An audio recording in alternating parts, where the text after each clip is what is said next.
할렐루야. 참으로 축복합니다. 오늘 이 시간 혹시 오늘 원래 주보에 설교하시기로 돼 있는 김종민 목사님이 많이 아프신가 염려하실까 제가 걱정이 돼서 염려를 하지 않으셔도 되겠습니다. 건강이 좋지 않으셔서 이렇게 갑자기 못 나오신 것은 아니고요. 어제 저녁에 잠시 이렇게 머리 쪽을 이렇게 살짝 부딪히셨는데 그게 이쪽에 좀 혈관이 살짝 건드려져서 눈 주위가 좀 많이 부으셨어요.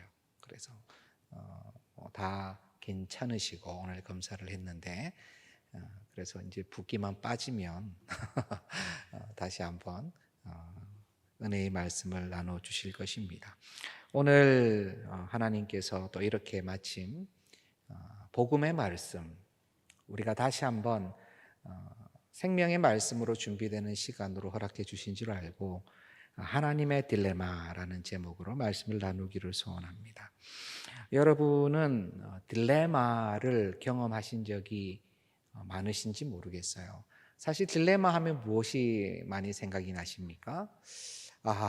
정말 내가 국가를 붙잡아야 되느냐, 가족을 붙잡아야 되느냐, 사느냐 죽느냐, 이것이 문제로다. 이 정도의 딜레마가 딜레마라고 할 수 있죠. 그러나 사실 우리의 일상 가운데 살고 죽고의 딜레마도 있지만 짜장이냐 짬뽕이냐 이런 딜레마도 굉장히 많아요. 그분들한테는 굉장히 중요한 딜레마입니다. 그것 때문에 사실은 짬짜면도 나왔죠. 또 요즘은 한 그릇을 2개로 나누는 것이 아니라 3개로 나눠요.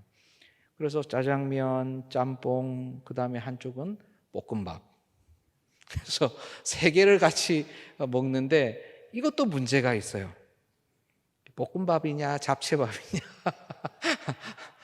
딜레마로 치면 끝도 없는 것이죠.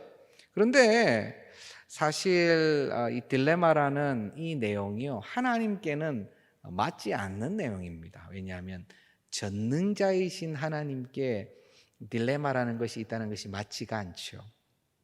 전능하시기 때문에 하나를 포기하고 하나를 꼭 붙잡으셔야 될 필요가 없으세요. 완전하신 분이기 때문에 갈등이 생겨날 이유가 없으십니다. 이 딜레마는 인생들에게만 해당되는 것인데, 그런데 오늘 하나님의 딜레마라는 이 제목은 도대체 무엇을 의미하는 것일까요? 사실 딜레마에서 이 딜레마는요, D라고 하는 헬라어로 2개, 둘이라는 뜻입니다. 다른 데서 그런 뜻이 많죠. 디, 도스, 투, 다 2개라는 뜻이죠. 레마는 말 그대로 문장이라는 뜻입니다. 2개의 문장, 2개의 스테이트먼트가 서로 부딪히는 것이 딜레마인데, 그럼 제가 오늘 하나님의 딜레마를 말씀드리면서 먼저 첫 번째 문장을 말씀드리려고 해요. 그게 뭐냐? 하나님께서 우리를 너무나 사랑하신다는 것입니다. 그게 첫 번째 문장이에요. 하나님께서 우리를 사랑하시는데 그냥 우리 안에 대충 얘기할 수 없는 나를 너무나 사랑하신다는 것이죠. 이것이 굉장히 중요한 전제입니다. 하나님이 나를 사랑하신다는 것이 너무나 큰 전제예요. 보통 우리 인생 가운데 사랑에는 이유가 있습니다. 아기를 안고 있는 엄마에게 아기를 왜 사랑하세요? 그러면은 정말 어이가 없다는 듯이 바라보고 얘기를 하겠죠. 근데 자녀니까 사랑하죠. 내가 낳았으니까 사랑하죠. 자녀니까 사랑한다는 말이 전혀 이상하지 않아요. 왜 사랑하십니까? 제가 특별히 아끼는 모양을 하고 있어서 저는 이 프라모델을 정말 사랑합니다. 정말 보기에 너무나 좋아서 제가 사랑합니다. 제가 가장 중요할 때 함께 했었던 그러한 강아지이기 때문에 이 강아지를 너무 사랑합니다. 잘 교제하고 있는 남녀에게 물어요. 남자에게 묻는 것이죠. 저 자매를 왜 그렇게 사랑해요? 저는 처음 보았을 때 인생의 반려자임을 깨달았어요. 그래서 사랑합니다. 여러 사랑의 이유가 있죠. 너무 이뻐서 사랑합니다. 이건 좀 위험해요. 왜냐하면 이쁨이라는 것은 있다가도 없어지고 세월이 지나면 또 점차 쇠할 수도 있는 것이죠. 저 남편, 저 남자 너무 멋있어서 결혼했어요. 멋있는 거는 눈꺼풀만 탁 떠지면 또 없어지기도 하는 거예요. 위험하지만 이유가 있다는 것이죠. 그런데 하나님께 여쭈어보는 것입니다. 하나님, 우리를 왜 사랑하십니까? 나를 왜 사랑하십니까? 보통 많은 분들이 하나님이 창조하셨으니까 사랑하시겠지. 하나님이 창조하셨으니까 사랑하시는 거 아니야? 그러면 그렇게 사랑하시는 이 땅을 왜 물로 다 휩쓰셨어요? 그러면 창조하셨다고 다 사랑하신다면 이 땅에는 왜 마지막 날 구원받지 못하는 영혼들이 있습니까? 우리가 누가 구원받고 누가 구원받지 못하는 것은 우리가 지금 알 수 없어요. 인생 가운데 우리는 그걸 함부로 얘기하면 큰일 납니다. 우리는 알 수 없어요. 하지만 확실한 것은 마지막 날 주의 자녀로서 구원받는 이가 있다 하면, 마지막 날 어린 양 잔치에 참여하는 자가 있다 하면 그렇게 하지 못하는 이도 있다는 것은 분명한 거예요. 창조하셨는데 왜 누구는 구하시고 누구는 구하지 아니하시냐 말이죠. 우리를 사랑하는데 창조했기 때문에 사랑한다는 것도 좀 부족한 것 같아요. 성경은 우리를 사랑하신 이유에 대해서 분명하게 말씀하지 않아요. 주님은 그저 사랑했다라고 말씀하십니다. 그저 내가 너를 사랑한다. 내가 너를 그저 택하였다. 내가 사랑하니까 택하였다고만 말씀해 주세요. 하나님의 사랑의 이유를 설명해 주지 않습니다. 정말 사랑의 이유가 있을까라고 곰곰이 생각을 해보면 진짜 사랑은 이유가 있으면 안 되겠다라는 생각도 들기도 해요. 왜냐하면 그 사랑의 이유가 없어지면 사랑하지 않게 되니까요. 친자식이라고 사랑하지만 요즘에는 친부모님, 친자식도 사랑하지 않는 가족들도 많이 있다고 합니다. 30년 정 때문에 사랑할 수 없다고 이야기하지만 40년 정도 하루 만에 뚝 떨어지기도 해요.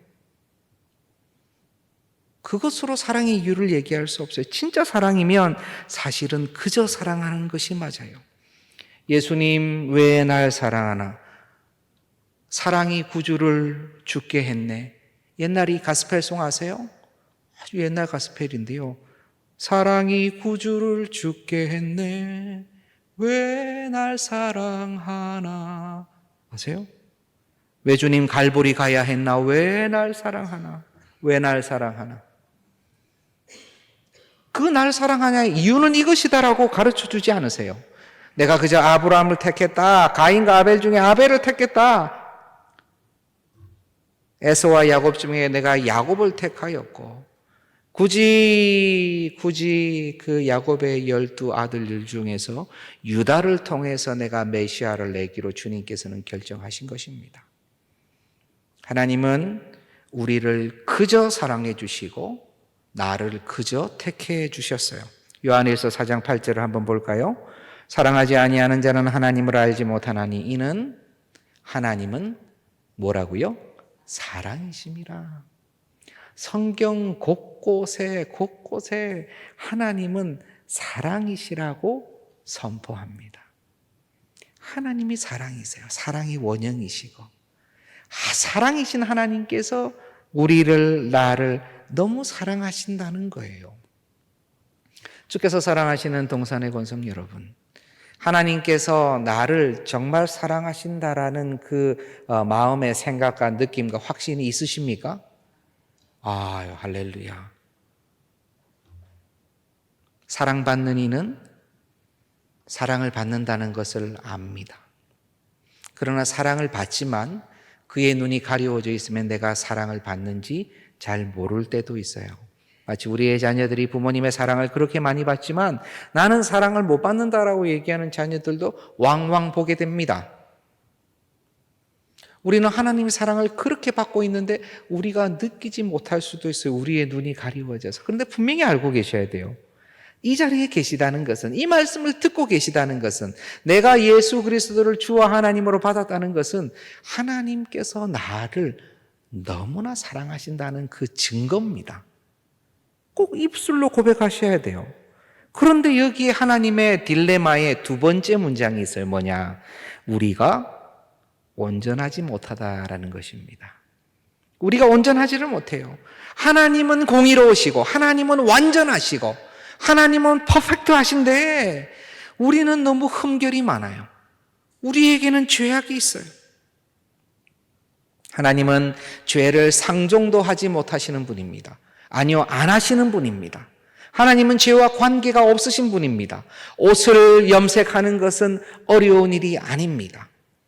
어떠한 물품을 이렇게 색깔을 안쪽부터 원래부터 바꾸는 것이요, 요즘 기술이 좋아져가지고 분자 구조까지 다 들어가가지고 색깔을 다 바꿀 수 있어요. 그런데 진짜 힘든 게 뭐냐면 다이아몬드의 색깔을 바꾸는 것입니다. 다이아몬드의 분자 구조를 들어가서 이걸 바꾸면 되는데 들어갈 수가 없어요. 너무 강해서, 너무 조직이 치밀해서. 가장 강한 광물이니까 모스 경도계로 10이잖아요. 10. 가장 강한. 그러니까 그거를 안쪽에 부수고 들어가서 분자를 색깔을 못 바꿔요. 오히려 깨뜨릴 수는 있죠. 더 강한 것으로. 그리고 색깔 칠해가지고 합쳐봐야 합쳐지지도 않아요. 왜냐하면 정말 큰 압력으로 합쳐져서 다이아몬드가 만들어지는 것이거든요. 깨질 수는 있어도 억지로 합칠 수도 없어요.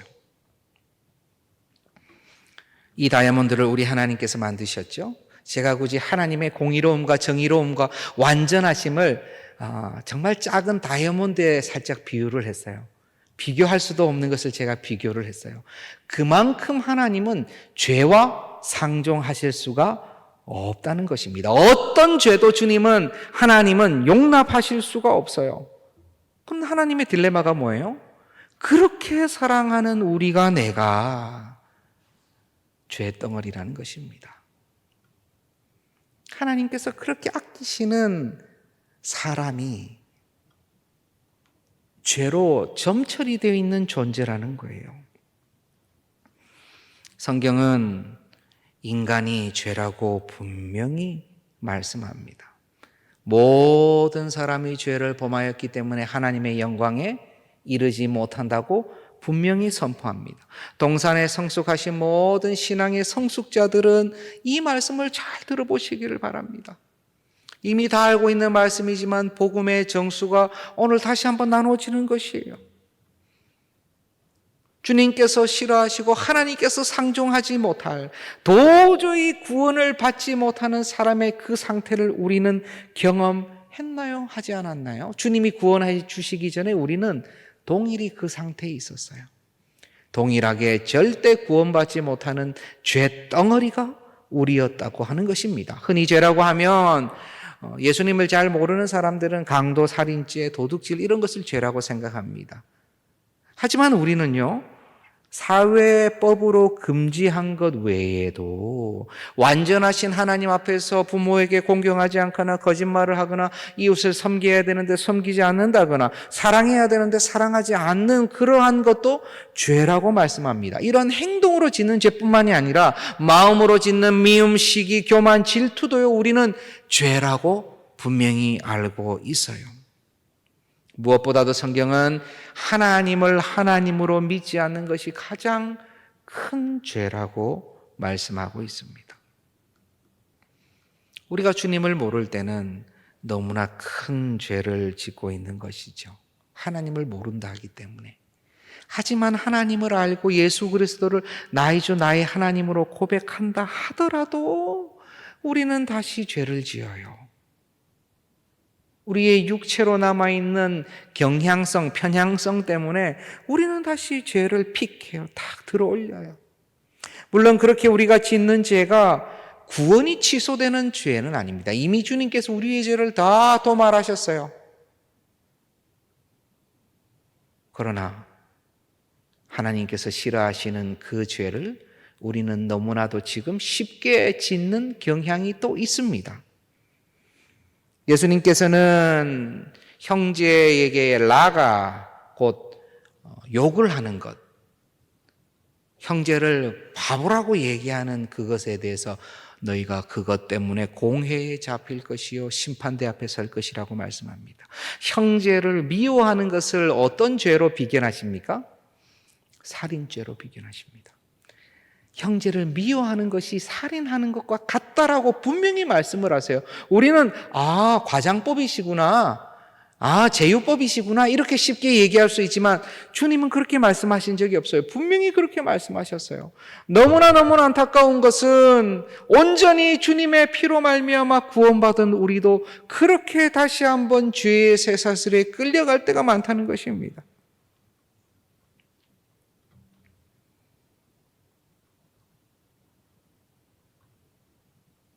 그래서 죄인은요, 자신을 결단코 자신의 힘으로 구원할 수가 없습니다. 우리의 죄는 오직 예수 그리스도의 보혈로 깨끗하게 되었다면 우리가 짓는 자범죄들은, 지금 짓고 있는 죄들은요, 성령 하나님의 은혜로 말미암아 다시 한번 예수 그리스도의 은혜를 입어야 돼요. 회개하면 주님 용서해 주세요. 그렇지만 이제는 주님 너무 싫어하시는 거예요. 우리가 구원받기 전에, 하나님을 모를 때에 그 어떤 것도 우리의 힘으로 할 수 있는 것이 없었습니다. 그러나 하나님의 기준은 조금 더 낮아지지 않는 거예요. 마태복음 5장 48절을 제가 한번 읽어보겠습니다. 그러므로 하늘에 계신 너희 아버지의 온전하심 같이 너희도 온전하라. 이것이 주님의 기준이에요. 주님은 기준을 한 번도 낮추신 적이 없습니다. 마치 자녀가 똑똑하고 그리고 아주 모든 생각이나 이런 것이 장년이 되었음에도 불구하고 20살이 넘었음에도 불구하고 만약 10살 어린아이와 같이 행동하고 그런 윤리관념을 가지고 살아간다면 부모가 기쁠까요? 안 기쁠까요? 하나도 기쁘지 않죠. 자녀의 존재는 너무 기뻐요. 그는 너무 귀해요. 하지만 부모의 기준은 20살이면 20살의 기준을 가지고 싶은 거예요. 우리 하나님의 기준은 완벽함입니다. 온전함입니다. 우리는 그곳에 도저히 갈 수가 없어요. 이 땅에 많은 사람들이 자신들이 조금 더 낫다라고 생각하는 사람들이 있어요. 죄를 저 사람보다는 조금 덜 지었다라고 생각하는 사람도 있어요. 저 사람은 흉악범이고 나는 굉장히 경한 죄를 지었다라고 이렇게 비교로 생각하는 사람이 있어요. 그런데 우리 하나님께서 무엇이라고 말씀합니까? 야고보서 2장 10절 한번 볼까요? 누구든지 온 율법을 지키다가 그 하나를 범하면 모두 범한 자가 되나니. 하나만 범해도 모두 범한 자가 된답니다. 하나님 이거 너무 억울하지 않습니까? 하나님의 기준과 룰은 왜 이렇게 논리적이지 않고 어처구니 없습니까? 이렇게 따질 수도 있어요. 그러나 우리 하나님께서 보시기에 사람의 죄악은요, 그의 드러나는 죄악만 보시는 게 아니에요. 우리 하나님은 인생을 보십니다. 그의 본성을 보십니다. 그의 무궁무진한 죄의 능력을 보십니다. 마치 빙하와 같아요. 어떤 사람은요, 수면 위로 조금만 올라왔어요. 그리고 자기는 죄가 적다 그래요. 어떤 사람은 그것보다 좀 많이 올라왔어요. 나는 죄가 많다 그래요. 그러나 그 밑에 보면은 바다 밑에 빙하의 그 엄청난 그 덩어리, 그 큰 땅덩어리와 같은 빙하가 바다 밑에 자리 잡고 있는 거예요. 주님이 보시기에는 수면에 조금 더 올라오나 안 오나는 큰 문제가 아닌 거예요. 그는 죄악 덩어리인 것입니다. 그러니 율법을 3개를 범한 사람과 율법을 하나를 범한 사람이 하나님께서 보시기에는요, 그냥 율법을 범한 거예요. 기준이 온전하심이기 때문에, 기준이 완전하심이기 때문에 어쩔 수가 없어요. 그런 문제는 어떡합니까? 나를 이렇게 사랑하시는데 하나님의 기준은 조금 더 낮아지지 않고 그 사랑하시는 자를 주님께서는 안고 싶으시고 구원하시고 싶은데 이 문제를 어떻게 해결해야 되나요? 하나님은 이 딜레마를, 이 문제를 독생자 예수 그리스도를 통하여 해결하셨습니다. 우리 하나님은 독생하신 예수 그리스도를, 하나님이신 당신을 우리에게 보내주셨어요. 그 예수님은요, 정말 시간과 시간, 영원에서 영원까지 온 우주 전체를 통틀어서 유일무이하신 분입니다. 어떤 면에서 그럴까요? 그분은 참 하나님이시면서도 참 사람이시기 때문에 그렇습니다. 요한복음 1장 1절에 보면 태초에 말씀이 계시니라 라고 나와요. 그 말씀이 하나님과 함께 계셨고, 그런데 그 말씀이 하나님이다 라고 선포합니다. 태초의 말씀이 누구라고요? 하나님이다라고 선포해요. 그 하나님, 그 말씀이 하나님이라고 했는데 요한복음 1장 14절에 그 말씀에 대해서 나옵니다. 우리 한번 같이 읽어볼까요? 같이 봅니다. 말씀이 육신이 되어 우리 가운데 거하심에 우리가 그의 영광을 보니 아버지의 독생자의 영광이요 은혜와 진리가 충만하더라. 아멘. 말씀이 하나님이신 그 말씀이 뭐가 됐어요? 육신이 되었어요. 육신이 되셔서 우리 가운데 거하시게 되었어요. 사람이 그의 영광을 보았는데요. 아버지의 독생자의 영광이라고 합니다. 이것은요, 바로 아버지의 영광이라는 거예요. 아버지 안에서 홀로 태어나신 신적 출생을 가지신 분이란 얘기는 신이란 얘기거든요. 하나님의 영광이요. 은혜와 진리가 충만하더라라고 말씀하죠. 은혜와 진리가 충만하다는 얘기는 사무엘하 2장에서도 여호와 하나님께서 주시는 것이고 하나님께 속한 속성이에요. 그에게 은혜와 진리가 충만하다는 것은 그가 바로 하나님이시다라는 그 말씀입니다. 그래서 예수님의 제자도 많은 예수님이 부활하셨을 때 뭐라고 얘기합니까? 나의 주님이시요 나의 하나님이시다. 2000년 전 나사렛을 거니시던 그분은요, 참 하나님이신 거예요. 어떤 사람은 참 하나님이 아니기를 소원하는 마음으로 그렇게 얘기를 많이 합니다. 그냥 사람이다. 사람인데 능력이 뛰어난 사람이다. 초능력을 가진 사람이다. 아주 선지자다. 성인이다. 놀라운 선생이다. 우리가 지금 기독교의 기본 진리를 나누고 있지만요, 그 모든 얘기는 예수 그리스도께서 자신을 이렇게 이해해 달라고 한 것과 아무 관계가 없어요. 그런 수식어가 아무 소용이 없어요. 그는 참 하나님으로 드러내셨습니다. 참 하나님이셔야지 나의 죄, 우리의 죄를 해결할 수 있어요.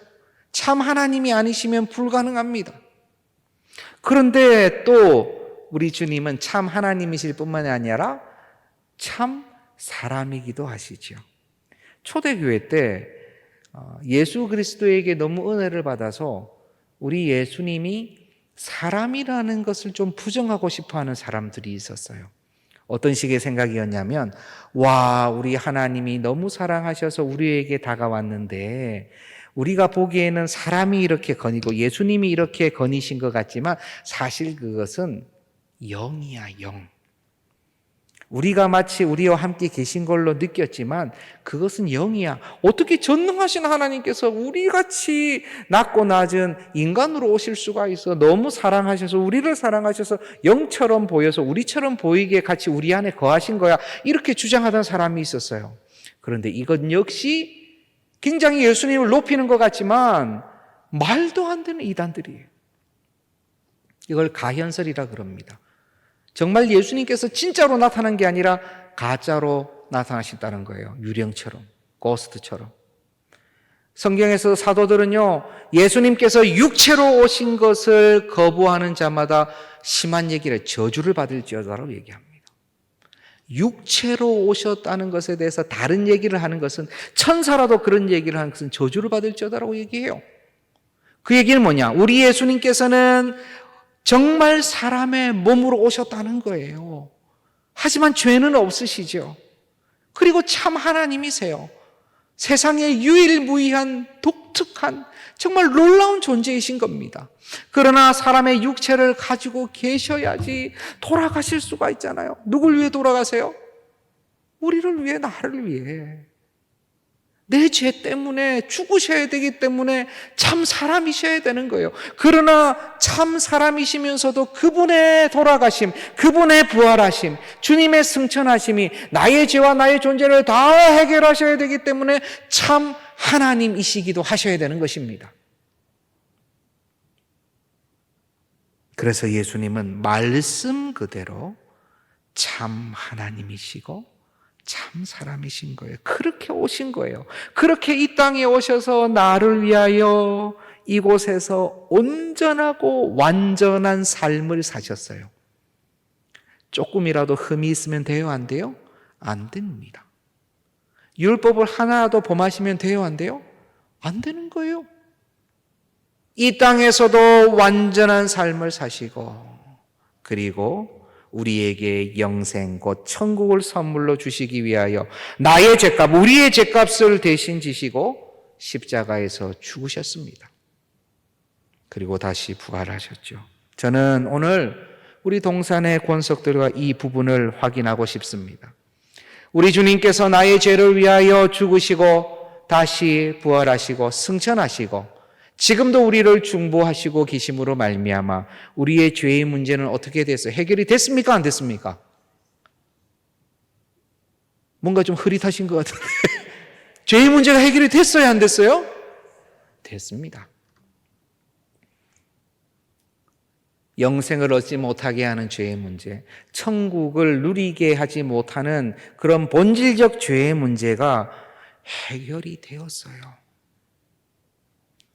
우리의 육체로 경향성 때문에 짓는 우리의 죄들이 있지만 그것은 이미 다 해결해 주셨기 때문에 하나님 앞에 회개하면 용서해 주시는 것입니다. 그래서요, 제가 보통 우리 복음을 전하고 하나님 앞에서 우리 또 믿지 않는 자들 앞에서 이 죄가 넘어갔다는 것을 이렇게 설명하기 위해서 이런 얘기를 제가 많이 합니다. 자, 선생님, 여기에 선생님께서 지은 죄가 깨알같이 적혀 있다고 생각을 해봅시다.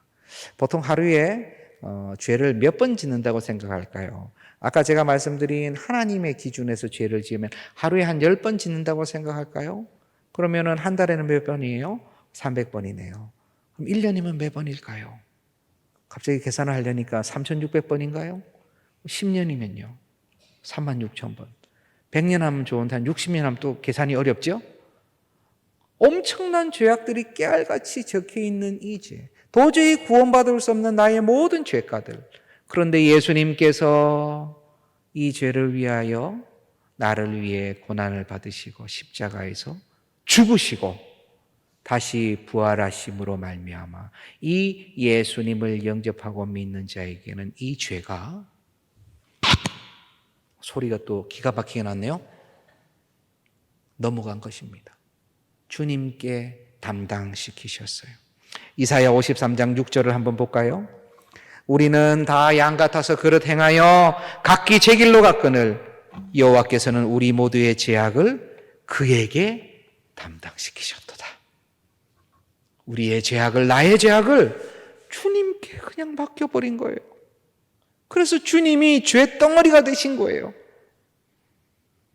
십자가 위에서 우리의 나의 죄값이 다 치러졌을 때 예수님께서는 다 이루었다라고 말씀하셨습니다.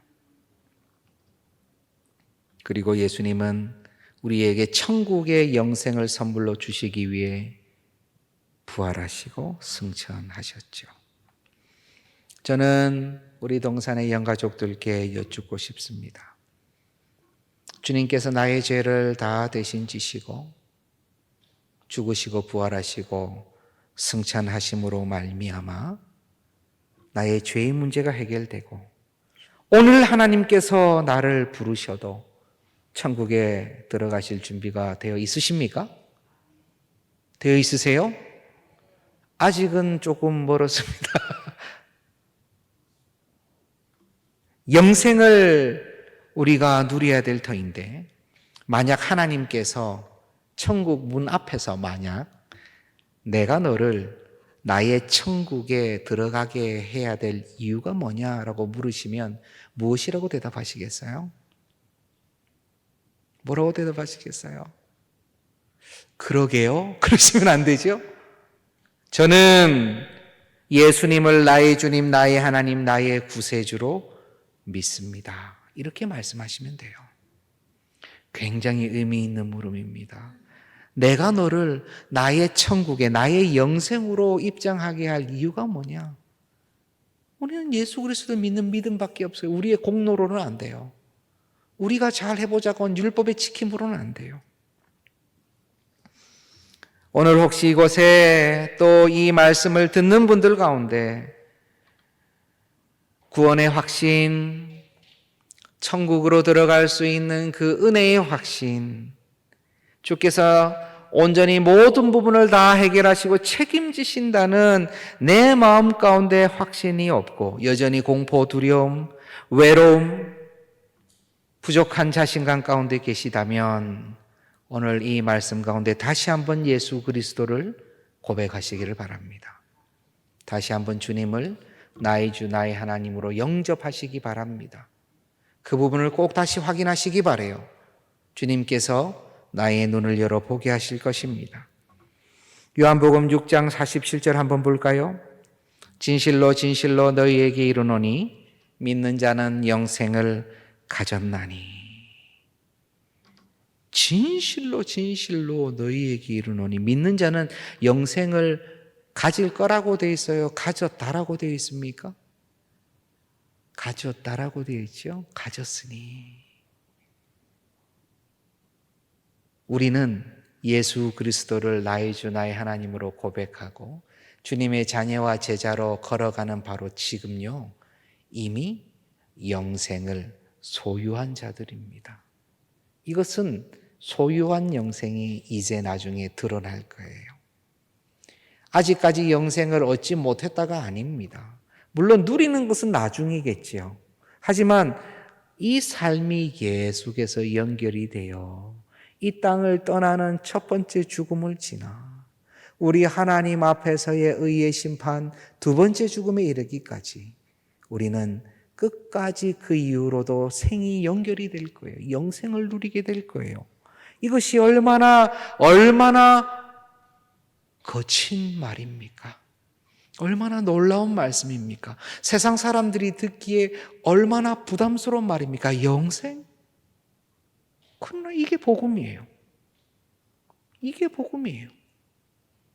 너무나 예쁜 말들, 마음을 잘 만지는 말들 필요해요. 세상 사람들이 이해하기 위한 그들의 코드에 맞추는 것이 필요합니다. 그런데 그것으로 말미암아 그 마음에 감동을 받고요, 이렇게 막 그 마음 가운데 여러 가지 생각과 함께 그렇게 예수님이 그런 분인가라는 생각이 들어도 하나님의 말씀 그대로가 선포되지 않으면, 성경의 말씀 그대로가 선포되지 않으면 능력이 잘 나타나지 않는다는 것을 저는 너무 많이 봐왔어요.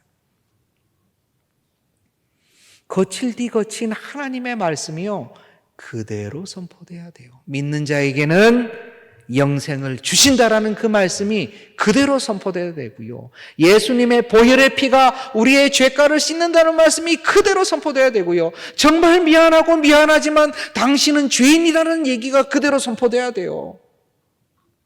죄송합니다만 제가 이 얘기는 해야 되겠습니다.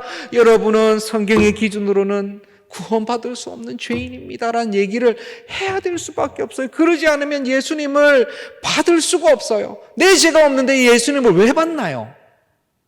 좋은 얘기를 들으려고 받나요? 우리가 누리고 있는 이 감사와 기쁨, 이 영생, 저는 사랑하는 우리의 가족, 친지, 우리 동산이 작정한 1600여 명의 태신자들이 누릴 수 있기를 간절히 소원합니다. 얼마나 걸릴지 모르겠습니다. 그러나 우리 한 분 한 분이 그 이름을 부르고 기도를 시작했다면 하나님께서 그 이름을 기억나게 하신 거 아니에요? 사랑하는 성도들의 심령 마음 가운데 생각나게 하신 거잖아요. 저는 거기에 하나님의 뜻이 있기를 간절히 소원합니다. 사랑하는 동산의 영가족 여러분, 참으로 나를 위해 보혈 흘려주시고 나를 위하여 이 땅에 오사 참 하나님 참 사랑으로서 모든 것을 감내하시고 생명을 주시고 다시 부활하심으로 말미암아 나를 살리신 예수 그리스도를 온전히 나의 구세주와 나의 주인으로 다시 한번 굳게 붙잡으시기를 바랍니다. 이미 주신 영생을 꼭 누리시기를 바랍니다. 슬픔과 괴로움과 두려움으로 있는 인생이 아니라 지금 하나님 앞에 서더라도 감사와 기쁨으로 주님 품에 안길 수 있는 특권을 가진 자로서 담대하고 힘차게 이곳에서 살아가시고 또한 그것을 누려야 될 사랑하는 우리의 가족들, 친지들, 이웃들, 친구들, 사랑하는 나의 태신자들도 이 영생을 누리기를 소망하며 기도해 주시기를 바랍니다. 이 시간 우리가 한번 같이 합심으로 기도합시다. 기도할 때에